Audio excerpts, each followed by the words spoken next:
Hi, I'm Corah Louise. I'm an artist and today I'm going to create something brand new.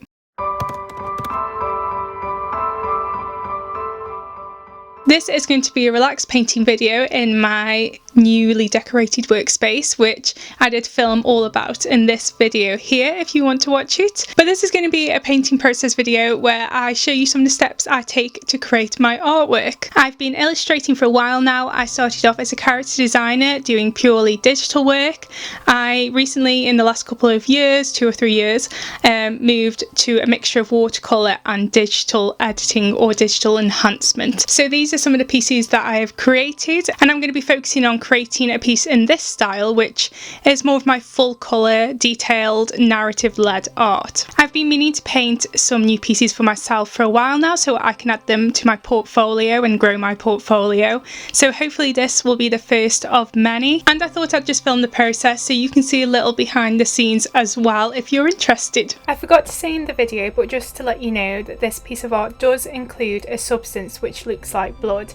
It's in no way gruesome, there's nothing violent going on and nobody is injured in the piece, but it just may be unsuitable for some viewers, so just to let you know before you continue going forward. So this is the draft of my design, which I'll be painting in this video. It has been reworked several times, had several different backgrounds and colours, but I have finally landed on a place where I'm happy with it. So I decided I wanted to paint it quickly before I lost that excitement for a new design or a new piece. So let's go back to the beginning of the process because I have already finished this painting. So let's go back to the beginning and then I'll take you through the steps I take to create a piece of art.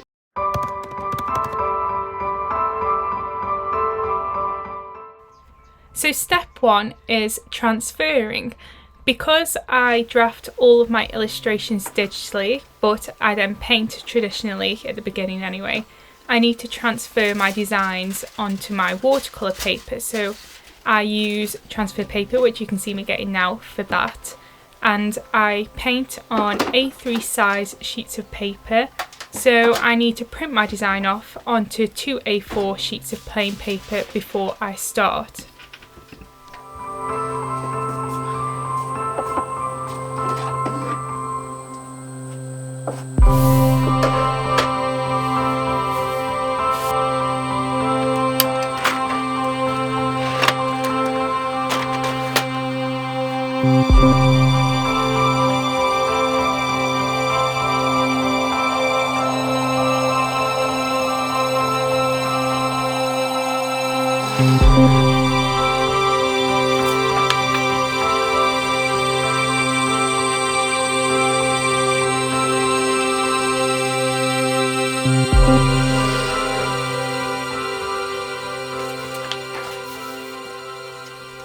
So I'm going to tape the printed paper onto the desk and then I'll be taping the transfer paper on top of that.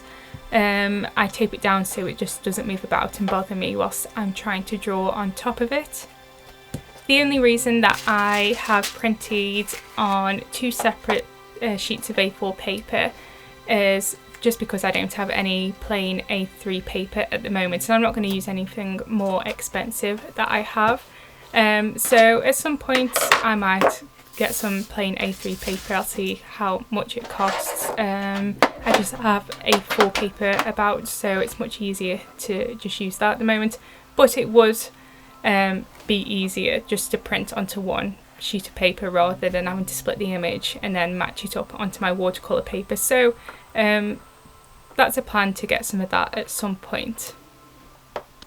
So digitally, before I printed, I had horizontally flipped the image because then you flip the transfer paper again, so then that'll make it the right way round.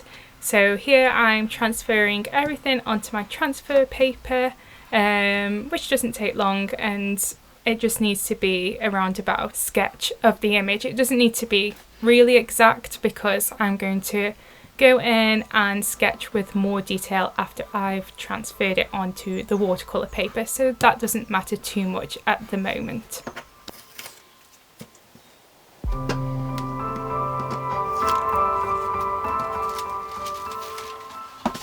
If you're interested, I use Fabriano's cold press paper. It's the A3 size, or it's about an A3 size. It's also vegan friendly if you're interested in that.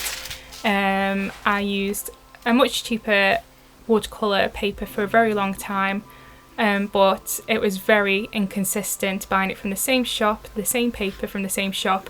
It would come out differently every time, the water would react differently, the texture of the paper would be different. So although I did make some pieces that I still like with that watercolour paper, I do find that if you can afford something a little more expensive, not massively expensive, but a little more higher quality, then I would definitely do that, because you know what you're getting and you're not going to waste money like I did with a lot of the paper that I bought cheaper. So if you can do that, I really recommend it. I've finished transferring my pencil sketch onto the watercolour paper, so next I'm going to sketch with a 2H pencil to get all the details.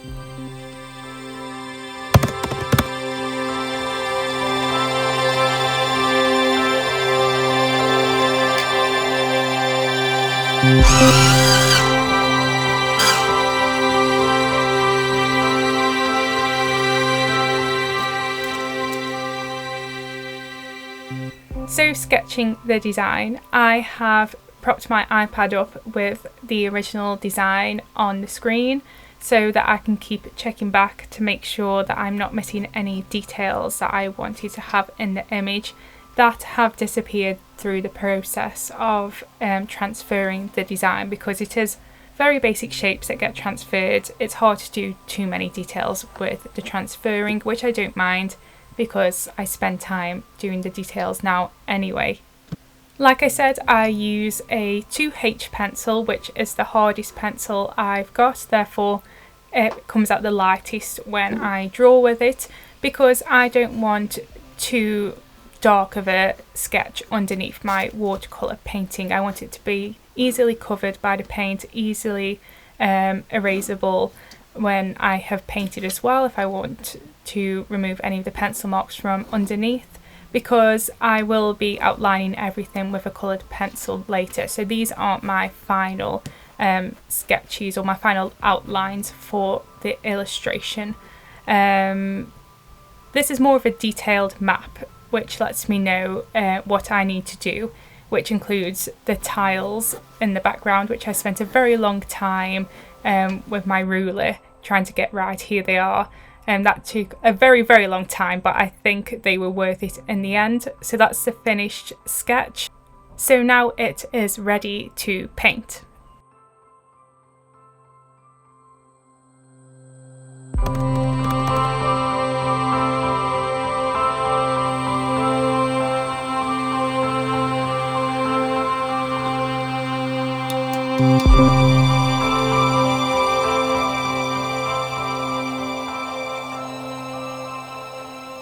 This is always the most nerve-wracking part of the whole process, is beginning to put the paint down, and I spent a lot of time going back and forwards making sure that I'd got the paint right before I put the first touches on.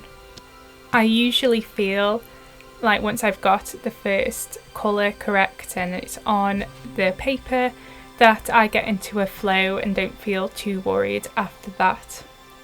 The only concern I had was with the skin of the boy on the right, because the paint didn't apply properly. I'm not sure if I mixed it properly, so it became a little blotchy on the face and on the gradient in the hands, but I did manage to fix it going forward with layers of paint for the different colours in the face, and as I refined it, it was okay. So luckily that turned out okay.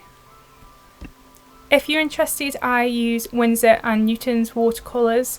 I have never used anything else in the last 2 or 3 years that I started watercolouring, so I can't really say either way if it's worse or better than anything, but I think it's good quality. I wouldn't really look anywhere else at the moment for anything else, so they appear to be good quality to me. Now this is one of my favourite sections to do in the end, was the tiles in the background. It took quite a long time, but it was very fun, and you could kind of switch off and just go with the momentum because I didn't have to think too hard about it, just had to colour within the lines that I'd already created, and I really liked the effect that this gave in the end as well. So now this is the time for the blood, or the supposed blood. This is a bit of a dreamlike piece where you're not really sure what's going on. It's a little surreal. This was another very nerve-wracking part because I'd put all of the base colours down. I had a little bit of a nightmare with the background outside the window where the colours didn't apply as how I wanted them to, but I did manage to fix that as well. But except for that, I was very happy with the colours, so going in with a bright red on top of that, I really needed to make sure I was getting this right, and I was really happy with how it looked, so I felt very lucky with that. And finally, I didn't have much footage for this because I was so focused when I was doing it. I created a kind of purple shade to do the shading. So I go throughout the whole piece with this darker purple colour, getting all this shading in the sections that need it, and then it is ready to be lined with coloured pencil.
So I use Faber-Castell's Polychromos coloured pencils.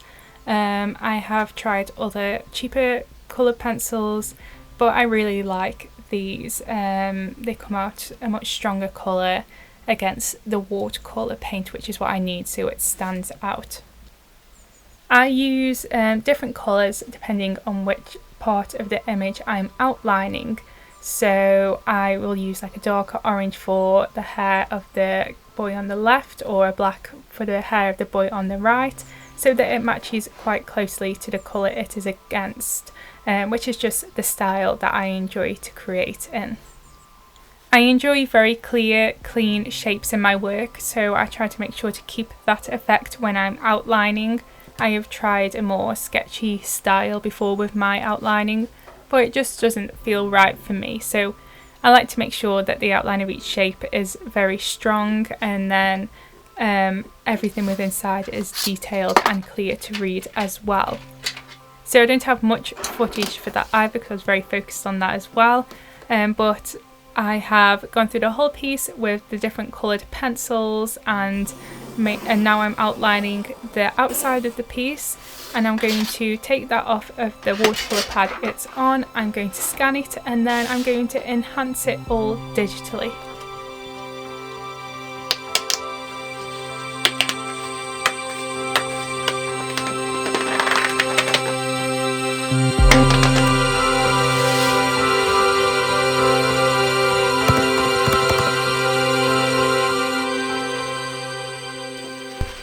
So I scan my paintings on my printer, which is an Epson EcoTank, but the scanner is only an A4 and my piece of paper is an A3, so I have to move it along, and I scan it about 2 or 3 times along the image and then match them together on Photoshop, which does happen pretty seamlessly, so it's not too arduous of a task. Once scanned in and in Photoshop, I then just enhance all of the colours and make sure I've got the colours how I wanted them, either from the original draft or whatever I feel like would work now. So I paint over all the colours, and then usually use a layer effect on top of that so that it merges well with the original colour of the watercolour underneath it.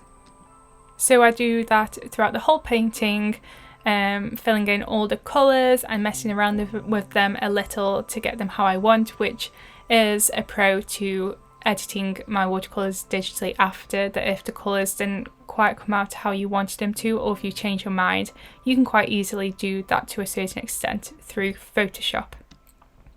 I then go and deepen all the shading that I've done in my watercolours so that it all pops more, darken any colours that I think need to be darkened more, so that everything is well balanced throughout the image. I use a purple shade again for this, like in the watercolour painting, and I use the multiply layer on that. And then I mess around with some of the colours. I messed around with it a bit more after this, so I'll show you the final piece in the next section.